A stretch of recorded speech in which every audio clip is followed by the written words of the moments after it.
Right, our top focus, thick fog and zero visibility in parts of the national capital, and most severely hit are flyers, with nearly 400 flights to and from Delhi delayed. After days of massive fog delays, now the aviation regulator has issued new guidelines for airlines, which includes advisory that if airlines are delayed by over 3 hours, they have the choice to cancel the flight, but only after providing all amenities to passengers.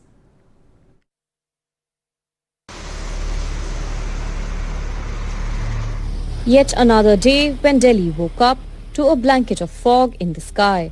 Over 100 flights at the Delhi airport were delayed, leaving several passengers very upset. So much so that while a crew member on a Delhi-Goa bound Indigo flight was announcing a delay, a passenger lunged forward and punched him. This pilot, he coming and saying like, oh, you guys asking too many questions, and now because of you we have to wait more. So actually he blamed passengers that because of them they have to wait longer, and this delay because of them.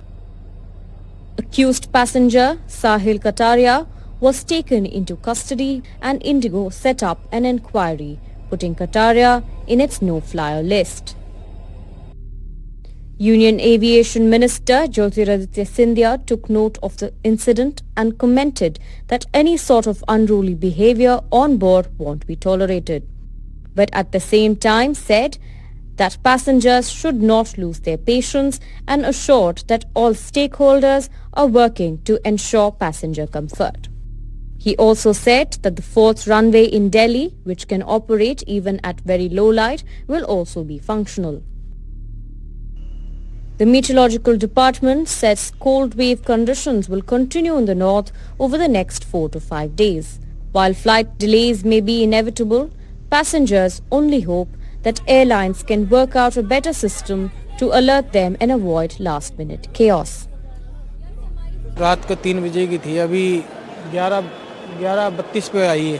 अच्छा, what delay flights? 10 घंटा late है। Guest आ रहे हैं, Saudi airlines है, जद्दे से जो है वो 2 घंटा लेट है। अच्छा जी, तो उसका 8:54 का टाइम था और वो 11:17 पे उतरी है flight. Fog-led delay of flights has only added to the perils of the passengers. Now, Ministry of Aviation's new announcement for SOPs in order to combat the situation seems like a ray of hope. But can better communication be a solve to this problem? And can it end the perils of these passengers? With camera person Sushil Rathi, this is Sri Rupa Goswami for NDTV. Meanwhile, top Civil Aviation Ministry officials are currently visiting the airport's Operations Control Center to oversee the readiness of both the airlines and the airport under the present weather conditions. Remember that multiple flight delays have in fact hit airlines over the past several days, which is why the Civil Aviation Ministry is now taking charge. Top officials visiting the airport control center there. Now, it's not just an isolated problem or a one-off incident. Thousands of passengers are subjected to the same predicament.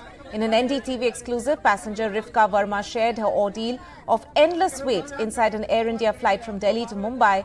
She talks about how the elderly and children had to bear the horror. There was no proper information flow. So I don't think that, airlines have this kind of contingency plan where they say that, okay, in a situation where there is dense fog, flights are going to be delayed. This is how we need to convey the information to the passengers. We'll put them up in our lounge. We'll feed them, and these kind of reimbursements or refunds will be given. This is if it's delayed after a certain point, like 8 hours, 9 hours, people are on the ground. We'll put them up in a hotel. It's all just very chaotic. Somebody is getting off the flight and saying, okay, offload me. They're scrambling to offload someone. Somebody is saying, give me a refund. They're scrambling to, give someone a refund. So there are no protocols that are in place. It's almost like you need to have a handbook to say that, in this situation, this is exactly what will happen, and these are the measures that we'll take. Right, and in fact, we've got visuals also of another incident of a flight horror where a flight was actually diverted to the Mumbai airport because of weather disturbances, and now Indigo as well as the Chhatrapati Shivaji terminal, the airport in Mumbai, has in fact, both of them have issued statements. The Indigo, if I can just tell you first, what they are saying is that this was a flight from Goa to Delhi on January 14th, and the flight was in fact diverted to Mumbai due to low visibility conditions in Delhi. Mumbai airport has also in fact issued statement saying that the flight was significantly delayed in Goa, and at that time the passengers were irate and rushed out of aircraft as soon as the step ladder was connected.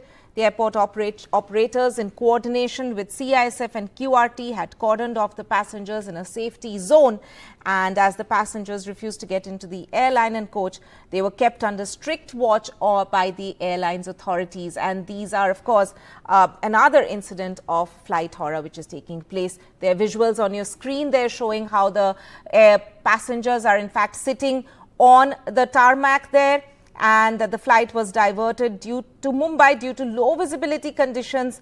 The Indigo Airlines also said, in fact, that it was a case of unfavorable weather conditions which led to this incident, where passengers were in fact irritated and rushed out of the aircraft as soon as the step ladder was connected. But it was a case of diversion of flights, and the flight had stopped at Mumbai for a bit.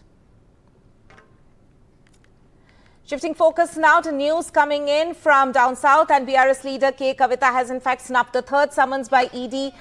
She has in fact said that she's not going to appear before the central agency in the Delhi excise policy case on Tuesday. My colleague Uma Sudhir has more. Yeah, Kavita was first summoned in March of 2023, and at that time on March 11th, she had not attended to the summons, but subsequently on the 18th, 19th and 20th of March, she had appeared before the Enforcement Directorate. And subsequently, a second summons was issued again in September of 2023. And at that time, Kavita had gone to the court, and right now saying that the case is in fact pending before the Supreme Court. She had gone to the Supreme Court mentioning about some technicalities related to her being summoned by the Enforcement Directorate in this particular case. And she has now, we are told, informed the Enforcement Directorate that she would not be appearing before the Enforcement Directorate tomorrow in the morning. This evening, today is of course Sankranti Day, the summons was issued to Kavita to appear before the Enforcement Directorate tomorrow in Delhi. And what we also know is that yes, her name has been mentioned in the case in connection with an alleged South group that is supposed to have paid 100 crore rupees bribe to the AAP government in Delhi in connection with the liquor case. Staying with news coming out from ED, and the Enforcement Directorate has arrested Congress leader and former Punjab Forest Minister SAD Singh Dam under the anti-money laundering law in an investigation linked to an alleged forest scam in the state. The investigation pertains to charges of bribery in the State Forest Department against the issuance of permits for tree felling and for transfer or posting in the department, along with other allegations. In fact, this was the ED case is based on a Vigilance Department case started by the Aam Aadmi Party government in Punjab against the Congress leader. Let me go across to my colleague Ghazali for more on this. Ghazali, tell us about the details of this case. See, SAD Singh Dam is a 5-time MLA of Congress, and he was the forest minister in Amrinder Singh government. And when the Aam Aadmi Party government party came to power in Punjab in 2022, the first FIR was filed against him for what is called the forest scam, which the details revealed in the particular details of the case is that he received kickbacks, he took money for transfer and posting of forest officers, and also allowed the felling of trees, which was not legal under the law at that time. So when that first FIR was registered, he was arrested. He was the first former minister from the Congress government who was put behind the bars by the AAP government. Can we take Sunil on this?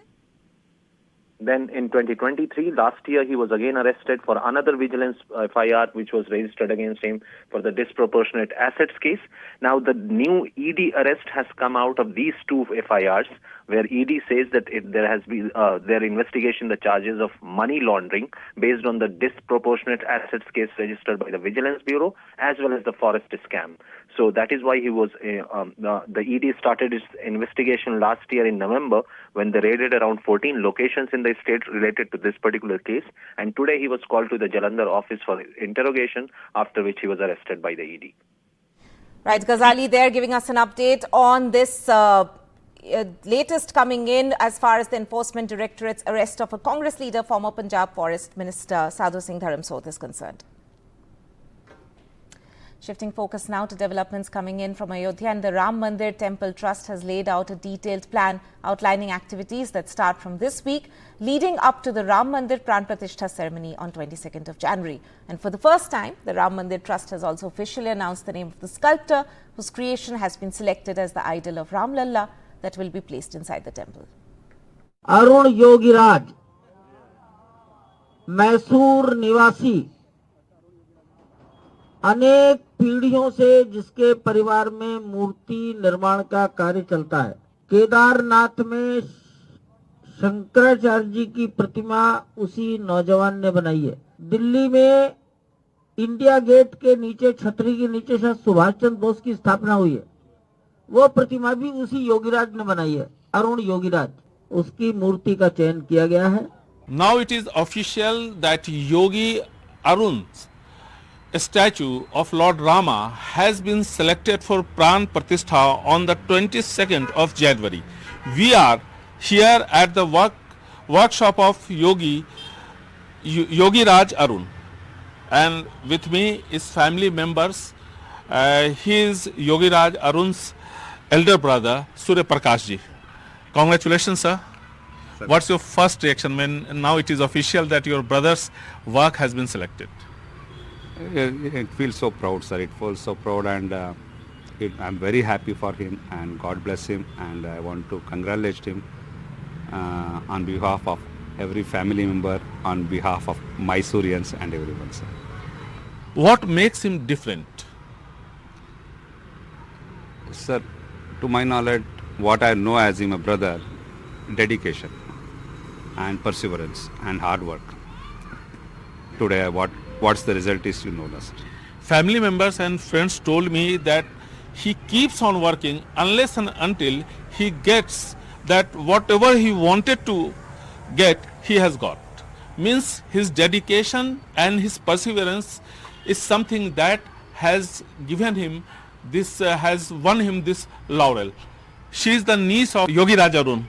When did you come to know about it? On January 1st, all the news members came to our house and they told that your uncle's idol is selected. So I was like so happy, and he did a very hard work to do it, and I'm very proud of him. What's your name? Anagha Surya. Have you seen him working on idols? Yeah, I have saw so many times sitting and working, and he used to just concentrate on his work, and his hand, all the things which he used to do was very nice. And when I see, I was like, even I should be like this. Shifting focus now, and the big nuisance and the worrying trend of deep fake videos continues to escalate. The latest victim being cricketing legend Sachin Tendulkar, whose fake video promoting an app has in fact gone viral on social media. Tendulkar took to social media to say that the rampant misuse of technology should be resolved and social media platforms should take swifter action. Minister of State for IT Rajiv Chandrasekhar said that tougher rules will be notified soon. The Skyward Aviator Quest app. Now, the Adani Group will offer eligible residents of Dharavi slums new flats measuring around 350 square feet, which are 17% more and more space offered by any slum redevelopment project. The Dharavi residents were earlier given houses measuring 269 square feet. The Adani Group is redeveloping the Dharavi slums in collaboration with Maharashtra government. The new flats will have separate kitchens and toilets. The redeveloped area will also have several other amenities, including community halls, public gardens, dispensaries and daycare centers. We'll be slipping into a short break at this point. Don't go anywhere.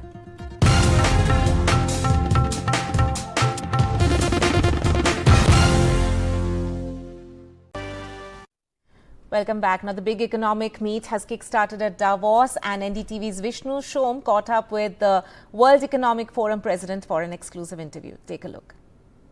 Let's talk a little bit about India, Mr. Brenda. It is a global outlier in a sense. And the numbers, whether it's the World Bank, whether it's you or the IMF, continue to be very positive. Where do you see the India growth story?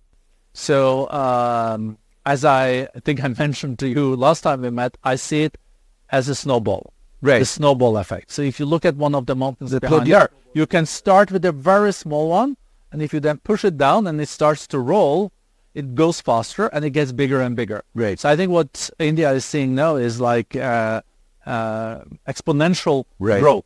So the Indian economy is around $3 trillion today. We do expect, if things continue with reforms, that there is also peace and no conflicts, and there is transparency, there is a fight against red tape, investments in R&D and infrastructure. We think the Indian economy can end up like a $10 trillion economy, maybe in a decade.